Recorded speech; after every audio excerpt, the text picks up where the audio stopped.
മണി trick task അവസാനിച്ചിരിക്കുകയാണ്. ആദ്യം തന്നെ പറഞ്ഞേക്കാം, വിജയിയായത് നോറയാണ്. ഈ ഒരു ടാസ്കിനകത്ത് എല്ലാവരും കുറച്ച് ഫൗളൊക്കെ കാണിച്ചിട്ടുണ്ട്. ഭാഗ്യമുള്ളവർ അത് പിടിക്കപ്പെടാതെ രക്ഷപ്പെട്ടു എന്ന് തന്നെ പറയാം. നോറയും ഫൗളെന്ന് പറയാൻ പറ്റില്ല, ഒറ്റക്കാലിൽ നിൽക്കാൻ പറഞ്ഞ സമയത്ത് നോറ ഒരു അബദ്ധം കാണിച്ചു. അത് ഞാൻ പറയാം. അതിന് മുമ്പായിട്ട് രതീഷിനെയാണ് ബിഗ് ബോസ് വിധികർത്താവായിട്ട് നിയമിച്ചത്. പരാജയപ്പെട്ട് കഴിഞ്ഞാൽ വിധികർത്താവിൻ്റെ മണ്ടയിൽ പോയി കയറരുത്. ജാസ്മിൻ്റെ ഏറ്റവും വലിയ കുഴപ്പം, ചിലപ്പോൾ ഒക്കെ ജാസ്മിൻ പറയുന്നത് വളരെ ശരിയായിട്ടുള്ള കാര്യമായിരിക്കും, പക്ഷേ പറയുന്ന ശൈലി ഉണ്ടല്ലോ, അഹങ്കാരം പിടിച്ചതും ആരെയും റെസ്പെക്റ്റ് ചെയ്യാതെ മറ്റുള്ളവരോട് പുച്ഛത്തോടെയുള്ള ആ രീതിയിലുള്ള പെരുമാറ്റം. ഈ ഒറ്റ കാരണം കൊണ്ടാണ് ഈ ജാസ്മിനും ഗബ്രിയും ഒക്കെ പറയുന്നതിന് ന്യായമുള്ളപ്പോൾ പോലും ആരും കൂടെ നിൽക്കാത്തത്. അത് ഞാൻ ഒന്ന് പറഞ്ഞൊന്ന് മാത്രമേ ഉള്ളൂ. അപ്പോൾ ഇതിനകത്ത് ഓരോ രീതിയിലാണ് ഓരോ റൗണ്ടും പോയത്. ആദ്യ റൗണ്ടിലൊക്കെ മണി അനങ്ങാൻ പാടില്ല എന്നേ ഉണ്ടായിരുന്നുള്ളൂ. പിന്നെ നിൽക്കുന്ന അതേ സ്ഥലത്ത് തന്നെ നിശ്ചലമായിട്ട് നിൽക്കണം, പിന്നെ അങ്ങോട്ടും ഇങ്ങോട്ടും പോകാൻ പാടില്ല. മൂന്നാമത് വന്നപ്പോഴേക്കും, അടുത്ത റൗണ്ട് വന്നപ്പോഴേക്കും ഇവർ നിൽക്കാനേ പാടുള്ളൂ, ഇരിക്കാൻ പാടില്ല. അതിൻ്റെ അടുത്ത റൗണ്ട് വന്നപ്പോഴും ഒറ്റക്കാലിൽ നിൽക്കണം. അപ്പോൾ ഈ നിൽക്കാം എന്ന് പറയുന്നത് വരെ പ്രശ്നങ്ങളൊന്നുമില്ല. ഒറ്റക്കാലിൽ നിൽക്കാമെന്ന് പറഞ്ഞപ്പോൾ ചിലരൊക്കെ എന്ത് ചെയ്ത്, കാല് മാറ്റി വെച്ചു.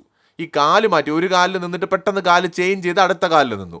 അപ്പോൾ ബിഗ് ബോസ് അനൗൺസ് ചെയ്തു, അങ്ങനെ നിൽക്കാൻ പാടില്ല, കാല് മാറ്റാൻ പാടില്ല, കാല് മാറ്റി ഔട്ടാണ്. അങ്ങനെയാണ് ജാസ്മിനൊക്കെ ഔട്ടാവുന്നത്.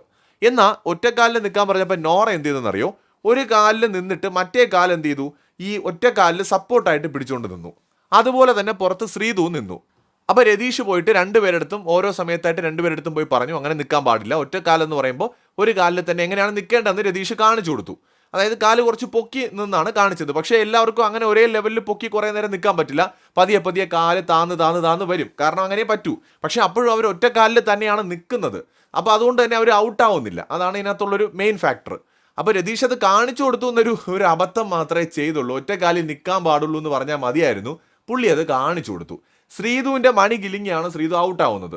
ശ്രീതു ഔട്ടായി കഴിഞ്ഞതിന് ശേഷം അപ്പോൾ അകത്ത് വന്ന് നോക്കുന്ന സമയത്ത് നോറയുടെ കാല് രതീഷ് കാണിച്ച് അതേപോലെ അല്ല നിൽക്കുന്നത്. അത് താഴെ കുറച്ച് തറയിൽ മുട്ടുന്നതിന് ഒരടി പൊങ്ങി മാത്രമേ നിൽക്കുന്നുള്ളൂ. അപ്പോൾ ഇങ്ങനെ അല്ലല്ലോ എനിക്ക് നിങ്ങൾ കാണിച്ചു തന്നത്, ഇത് ഔട്ടല്ലേ, ഇങ്ങനെയാണോ നിൽക്കേണ്ടത് എന്ന് ചോദിച്ചും കൊണ്ട് ഈ പറയുന്ന ശ്രീതുവും ജാസ്മിനും കൂടെ രതീഷിൻ്റെ അടുത്ത് തട്ടിക്കയറാൻ തുടങ്ങി. സത്യം പറഞ്ഞാൽ രതീഷ് നല്ല പോലെ കണക്കിന് തിരിച്ചും കൊടുത്തിട്ടുണ്ട്, വിട്ടുകൊടുത്തിട്ടൊന്നുമില്ല. എന്നിട്ട് വെളിയിൽ ഇറങ്ങിയിട്ട് പുള്ളി പറയുന്നുണ്ട്, ഞാനിവിടെ ഗസ്റ്റായിട്ട് നിൽക്കുന്നതുകൊണ്ട് കൊള്ളാം, ജാസ്മിനെ പേടിച്ചിട്ടല്ല, എന്നെ എങ്ങാനും ഇവിടെ ഒരു കണ്ടസ്റ്റൻ്റ് ആയിട്ട് നിർത്തിയ അവർക്ക് മനസ്സിലാവും ഞാൻ ആരാണെന്നൊക്കെ പറയുന്നുണ്ട് വെളിയിൽ.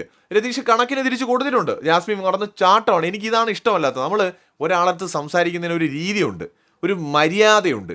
അല്ലാതെ തൊണ്ട വലിച്ച് കീറി അങ്ങോട്ട് കടന്ന് തേയ് എന്ന് പറഞ്ഞ് നിന്ന് കഴിഞ്ഞാൽ പറയുന്ന കാര്യത്തിൽ ന്യായമുണ്ടെങ്കിൽ പോലും ഒരു മനുഷ്യനും കൂടെ കാണത്തില്ല.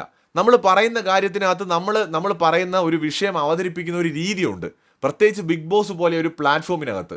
ഇത് മറ്റേ ഇങ്ങ് തുറന്ന് പിടിച്ചുകൊണ്ട് എന്താടോ പോടോ താൻ പോടോ മറ്റതേ മറിച്ചതേ, അച്ഛൻ്റെ പ്രായമുള്ളവനെ വരെ മുഖത്ത് നോക്കി പോടാന്ന് വിളിക്കുന്ന ഒരു സംസ്കാരം പേറുന്നവർ സ്വാഭാവികമായിട്ടും ആളുകൾക്ക് ഇഷ്ടപ്പെടത്തില്ല അത്തരക്കാരെ. അതാണ് ജാസ്മിൻ്റെയൊക്കെ മെയിൻ കുഴപ്പം. ഈഗോ, ഞാനെന്ന ഭാവം, അഹങ്കാരം, ഇതൊക്കെയാണ് ഇവരെ നയിക്കുന്നത്. അതുകൊണ്ട് തന്നെ ഇവർക്ക് മറ്റുള്ളവരെ ചേട്ടാന്നൊക്കെ വിളിക്കാൻ ഭയങ്കര കുറച്ചില്ല, അല്ലെങ്കിൽ ഏട്ടാ അല്ലെങ്കിൽ മുതിർന്നവരെ റെസ്പെക്റ്റ് ചെയ്യാൻ ഒക്കെ വളരെ കുറച്ചില്ല. ഞാൻ എന്തോ അങ്ങ് നേടിപ്പോയി എന്നുള്ള അഹംഭാവം.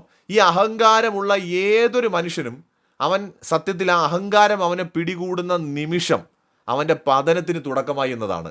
ഞാനെന്ന ഭാവം, ഞാൻ എന്തോ ആണെന്ന തോന്നൽ, അത് മനുഷ്യനെ നാശത്തിലേക്ക് നയിക്കുള്ളൂ.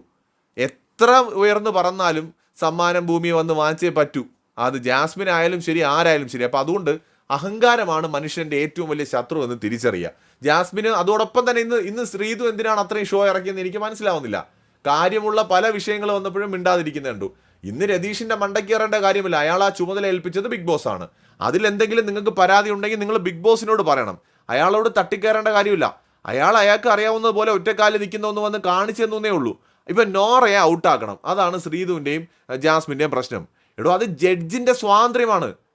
അയാൾ തെറ്റായിട്ട് വല്ലതും ചെയ്തിട്ടുണ്ടെങ്കിൽ നിങ്ങൾക്ക് അതിൻ്റെ മുകളിൽ അപ്പീൽ പോവാം, ബിഗ് ബോസ് ഉണ്ട് അവിടെ. അല്ലാതെ അയാളെ മണ്ടയ്ക്ക് പോയി കയറേണ്ട ഒരു കാര്യമില്ല. എന്തായാലും ടാസ്കിൽ നോറ ജയിച്ചു, അതാണ് സംഭവിച്ചത്. അത് സത്യം പറഞ്ഞാൽ ഇവർക്കൊരു അടിയായിട്ടുണ്ട്. എന്തായാലും കൂടുതൽ അപ്ഡേറ്റുകളുമായിട്ട് വീണ്ടും കാണാം.